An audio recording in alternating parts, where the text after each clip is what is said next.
ZP निवडणुकीमध्ये सुद्धा दोन्ही राष्ट्रवादी एकत्र आहेत। 12 झेडपी आणि पंचायत समिती त्या एकत्र लढवणार आहे असं कळतंय।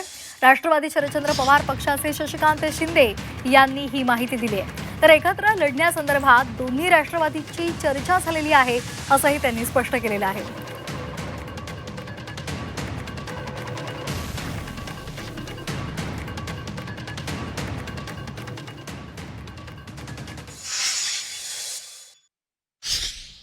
आम्ही जिथे आहे त्याप्रमाणे एकत्रितपणे 12 जिल्हा परिषद पंचायत समिती निवडणुकीला लढवणार आहे। जिथे आम्हाला वाटतं की एकत्रितपणे लढत असताना काही ठिकाणी लढायचं मैत्रीपूर्ण अशा प्रकारची निवडणूक करण्याच्या संदर्भात चर्चा झाली। आताच्या काळामध्ये प्रत्येक ठिकाणी स्थानिक लेवलला आम्ही तो अधिकार देतो। तुम्ही तिथं जिल्हा लेवलला काय करायचं काय नाही करा। आता तरी आम्ही सगळे महायुतीमध्ये काम करतोय। महायुती केंद्रामध्ये पण एनडीएचं सरकार आहे, राज्यामध्ये पण महायुती आहे। त्या पद्धतीने आमचं काम तिथं चाललेलं आहे।